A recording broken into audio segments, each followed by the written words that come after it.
Salam alaikum wa rahmatullahi ta'ala wa barakatuh.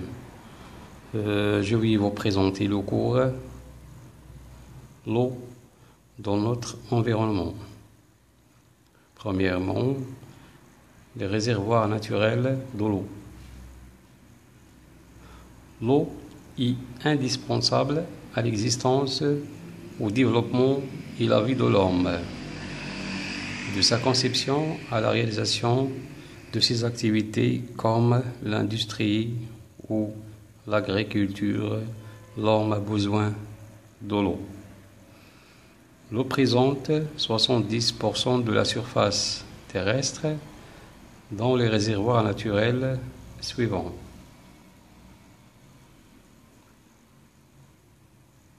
Océans, glaciaires et calottes glaciaires,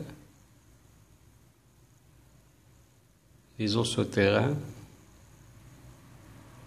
lacs et rivières, végétation, atmosphère. Deuxièmement, les états physiques de l'eau. 1. Les différents états de l'eau. Les différents états de l'eau. On distingue pour l'eau et les autres substances 3 états différents: l'état solide, l'état liquide et l'état gazeux.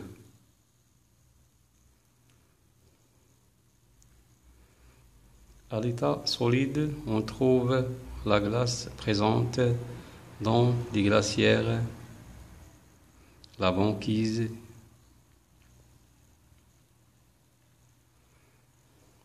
donc la banquise, c'est un faisceau de glace, et la grêle,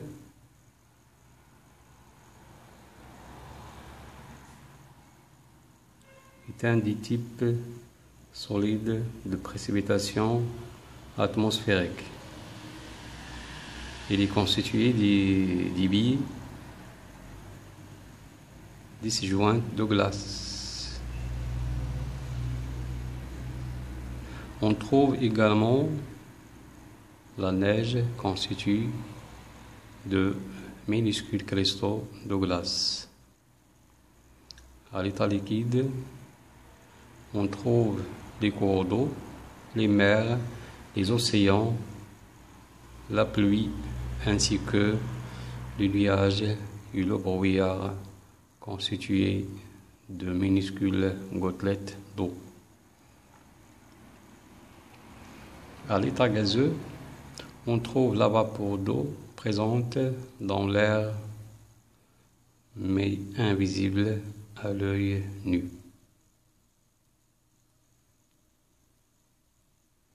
Deuxièmement, les changements d'état de l'eau. L'eau peut changer d'état selon la température et sous l'action du soleil et du vent.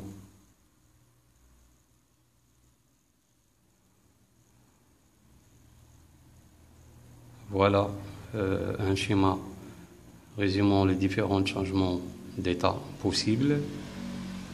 Changement d'état, donc l'état liquide, gaz, solide, donc le passage de l'état liquide à l'état gaz,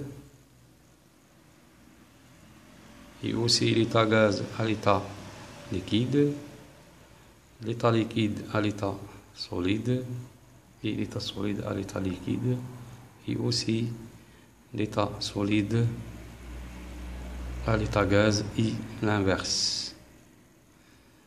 Voici les différentes correspondantes. La fusion, le passage de l'état solide à l'état liquide, vaporisation ou bien évaporation, le passage de l'état liquide à l'état gazeux, liquéfaction, le passage de l'état gazeux à l'état liquide, solidification, passage de l'état liquide à l'état solide, sublimation, passage de l'état solide à l'état gazeux, condensation,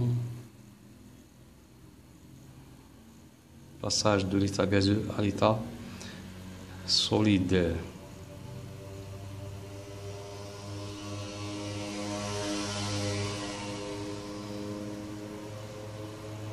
Ou bien de l'état liquide à l'état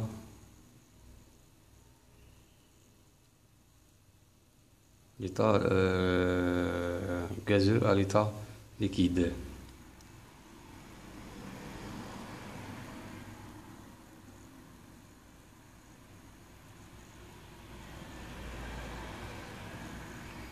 Troisièmement, le cycle d'eau. Donc voilà les étapes du cycle d'eau.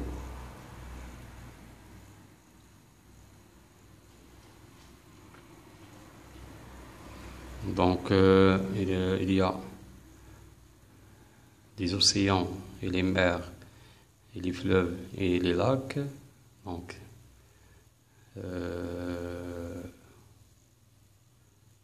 grâce à l'énergie solaire, il y a l'évaporation d'eau liquide pour avoir des gaz, et puis la vapeur d'eau se condense pour donner des nuages, et le nuage se déplace dans l'atmosphère par le vent, et le nuage se tombe sous forme de précipitation ou bien sous forme de neige et glaciaire.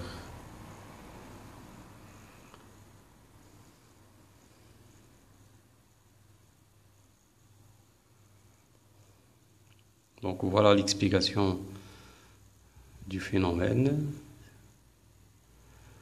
Sous l'action du soleil, l'eau de mer s'évapore, se forme de vapeur d'eau. Ces dernières se condensent alors pour former des nuages qui vont être mis en circulation par les vents. Selon la température, la vapeur d'eau se transforme en pluie ou en neige.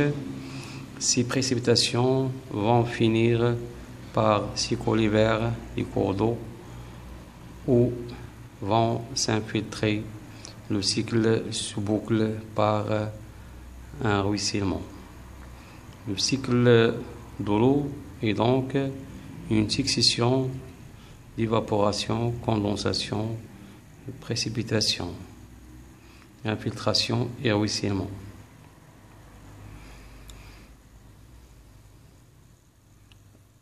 Donc c'est quoi l'infiltration? Donc c'est la pénétration de l'eau dans la terre. Ruissellement, c'est-à-dire écoulement de l'eau sur la surface de la terre. Banquise,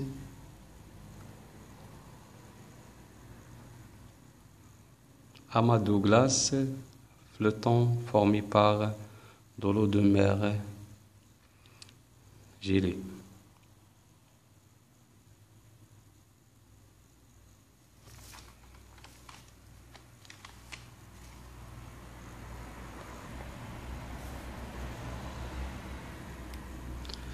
Donc, quatrièmement, test de reconnaissance de l'eau. Expérience. On chauffe du sulfate de cuivre anhydre ou bien hydraté, bleu, dans un tube à essayer. On obtient une poudre blanche. Le sulfate de cuivre s'est libéré de son eau, on dit qu'il est anhydre. Donc, dans ce cas, on prépare un sulfate de cuivre anhydre à partir du sulfate de cuivre hydraté. Si on ajoute de l'eau dans la poudre de sulfate de cuivre anhydre, celle-ci devient bleue. Conclusion, test de reconnaissance de l'eau. Le sulfate de cuivre anhydre permet de détecter la présence d'eau. Il passe de la couleur blanche à la couleur bleue en présence d'eau.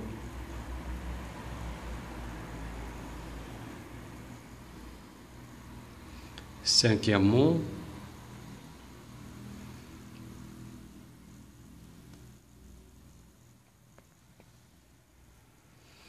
l'utilisation de l'eau au quotidien. On utilise l'eau dans de nombreux domaines, notamment l'agriculture, surtout l'irrigation, des fruitières et légumières, alimentation du bétail ou lavage des installations.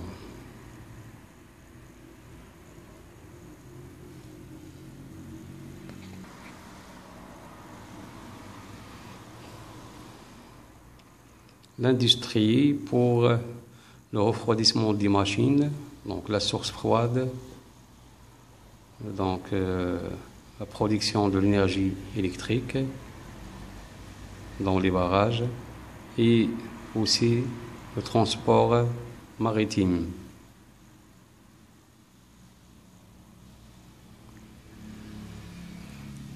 Utilisation domestique, boire, se laver, cuisiner, etc. Et voilà la fin de ce chapitre. Et merci pour votre attention.